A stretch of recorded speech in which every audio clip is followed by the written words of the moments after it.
NPL 투자의 본질 혹시 한번 고민해 보신 적 있으세요?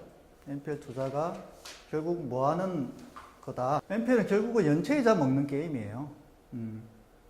은행이 대출을 해주고 그 이율의 연체이자를 받아 먹잖아요, 사실은 배당을 통해서. 근데 그걸 내가 어떻게 말하면 가지고 와서 내가 그 연체이자를 먹는 거예요. 결국은 금융기관이 먹느냐 내가 먹느냐의 게임이에요. 이게 사실 NPL의 본질이라고 저는 생각을 하고요. 그래서 결국은 수익률을 높이려면 어떻게 해야 될까요? NPL 투자에 있어서 핵심이 뭘까요? 그렇죠. 채권을 싸게 사야 되는데 가장 중요한 것은 연체 이자율이 높은 채권을 사야 되겠죠. 그죠?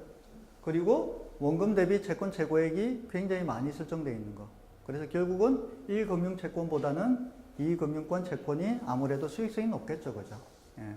그래서 결국은 NPL이라는 게 결국은 이자 따먹기 게임이구나. 기본적인 그 정도 이제 마인드는 가지고 계시는 게 좋을 것 같고요. 자, 이제 정리를 하면 아시겠지만 제가 6억 원짜리 부동산을 살 때 내 돈으로 다 사지 않잖아요. 그죠?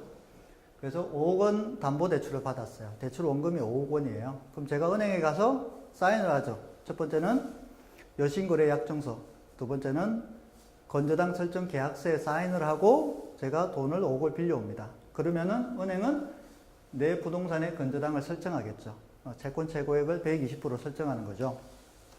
그러면 이제 이 등기부등본에 이게 딱 기재가 되어 있는 거죠. 이 물건은 우리 은행에서 담보권을 설정해 놓은 거니까 알고 있어. 이런 이제 효과인 거예요. 채권 최고액이 표시되어 있고 채무자, 김씨, 건저당권자, 우리 은행에게 표시가 되어 있는 거예요. 자, NPL은 담보대출에서 시작이 되는 거예요. 쉽게 말하면. 그래서 아까 말씀드렸듯이 여신약정 계약서는 뭡니까? 내가 얼마의 돈을 빌렸고 연체할 때는 돈을 얼마 줘야 돼? 이자를 얼마야? 그거만 적혀 있는 거예요. 그리고 두 번째, 이제 자수하러 갈 때 두 번째 이거 쓰거든요. 건저당 설정 계약서는 뭐냐면 네가 이거를 연체를 하면 나는 이 부동산을 가지고 내가 채권을 회수할 거야. 그 증거거든요. 그래서 그 정도만 알고 계시면 되고요. 자, 건저당권을 사고 판다고 얘기를 하는데 그럼 건저당권이 뭔지 알아야죠. 그죠? 건저당권 뭔지 알아야 돼. 첫 번째 불확정 채권이에요. 채권 최고액만 표시되어 있지 한도만 표시되어 있는 거예요. 정확한 채권액은 알 수가 없어요. 매일 바뀌어요. 왜?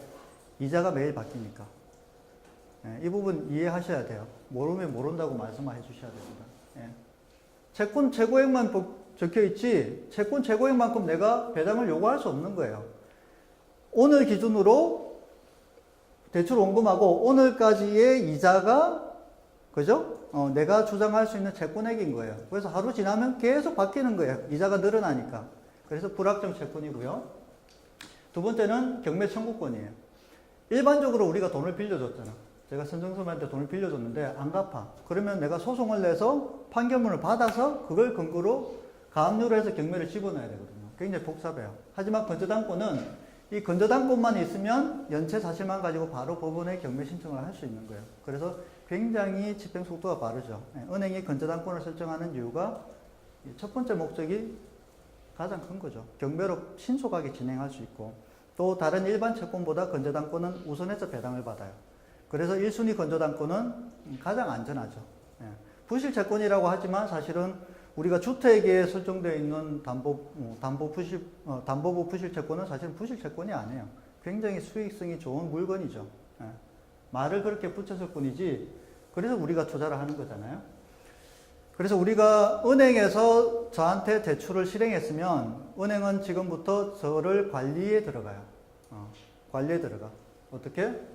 자, 내가 연체를 안 했으면 나는 내 채권은 정상채권으로 분류가 되고요. 내가 3개월을 연체했다 그러면 요주의 채권자가 되는 거예요. 내가 채무자가 되는 거예요. 그리고 3개월 이상 연체했으면 보증이나 회수 의무, 추정 손실 채무자가 되는 거예요. 이렇게 저를 관리를 해요. 그래서 일반적으로 정상 채권이라 하면 3개월 미만 원리금이 3개월 미만 연체된 채권을 정상 채권이라고 그러고 부실 채권은 고정 회수 의무, 추정 손실 즉 3개월 이상 대출 원리금이 연체된 채권을 부실 채권이라고 그래요. 그래서 부실 채권을 다른 말로 고정 이하, 고정 및 고정 이하 여신이라고 하는 이유가 여기에 있는 거예요. 그렇죠? 그래서 부실 채권은 non-performing loan인데, loan은 대출이란 채권이란 얘기고, performing이라는 거는 수익이 난다는 그런 뜻이거든요.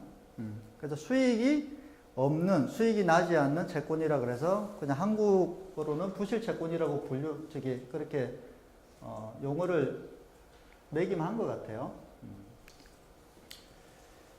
아까 말씀드렸죠. NPL의 실제 가치는 뭐다? 대출 원금하고 그 현대까지의 이자. 이게 매일매일 바뀌는 거예요. 그래서 5억 원이 대출 원금이고 연 이자 17%면 나누기 12개월 하면 매월 700만 원의 이자가 발생하는 거죠. 그죠? 700만 원의 이자가 발생하는 거고 3개월 연체하면 이 건저당권의 실제 가치는 원금에다가 3개월 곱하면 2,100만 원. 5억 2,100만 원이 되는 거예요. 그죠? 이게 12개월 연체하면 8,400만 원 이자가 발생하니까 5억 8,400이 되는 거죠. 이해하시죠? 그죠? 그래서, 자, 12개월 연체했는데, 은행은 경매로 얼마를 배당받을 수 있을까요? 이게 채권 최고액 6억짜리니까. 5억 8,400 다 가져오겠죠? 그죠? 그죠? 이 부분, 이게 부실 채권의 가장 중요한 용어예요. 채권 행사 금액이라는 게. 요거는 아셔야 돼요. 그래서 15개월 연체하면 어떻게 됩니까? 채권 행사 금액은 얼마예요? 6억 500이죠. 근데 우리가 얼마까지 배당을 받을 수 있어요? 채권 최고액까지 배당을 받을 수 있잖아요. 그죠? 그죠? 이해 가시죠? 채권 최고액이란 한도가 있다. 자, 질문입니다. 그러면, 자, 15개월 연체된 채권을 내가 가지고 있어. 나 배당으로 6억만 받았어. 그러면 내가 못 받은 금액이 얼마예요? 500만 원이죠. 500만 원 채권은 어떻게 될까요? 어떻게 될 것 같아요, 선생님?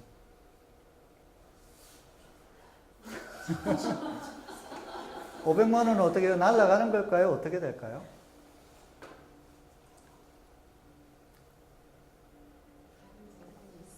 그렇죠. 그렇죠. 뭐 현지선 잘 아시니까. 자, 여기서 6억 원을 초과한 채권도 여전히 채권으로 남아 있는 거예요. 하지만 이미 이 부동산은 없어졌잖아. 그러니까 담보부 부실 채권에서 이제 담보가 없는 무담보 부실 채권이 되는 거예요. 여전히 나는 그 사람한테 받을 돈이 500만 원이 있는 거예요. 이거는 지가 요런 거 그냥 받아 먹든지 포기하든지 하면 되는 거야. 아시겠죠? 이게 왜 그럴까요? 아까 얘기했죠? 대출 계약서를 쓰고 건저당권을 쓰잖아요. 이 대출 계약서는 어떻게 됩니까? 지가 나한테 갚지 않는 이상 계속 금액은 늘어나잖아. 그죠? 근데 6억을 한도로 건저당권을 설정한 이유는 네가 이 대출 계약을 이행하지 않으면 나는 이 재산을 처분할 건데 이 재산으로 처분받을 수 있는 한도는 6억까지야가 정확한 얘기거든요. 6억을 초과하면 어떻게 됩니까? 이 재산 처분은 못하지만 다른 채권자의 다른 재산이 있으면 채무자의 다른 재산이 있으면 가압류를 해서 뺏어올 수 있는 거예요. 기본적인 개념은 그래요. 근데 부실채권 투자자라는 게 기본적으로 배당을 받고 빠지고 유입을 목적으로 들어가니까 무리하게 그렇게 할 필요가 없는 거예요. 배당하고 유입하고 하면 나의 1차적인 목적은 끝났잖아요. 그래서 대부분 그냥 포기하고 나오죠. 근데 어떤 사람들은 요 채권만 또 집중적으로 사서 자기들이 또 추심을 전문하는 그런 업체도 있습니다.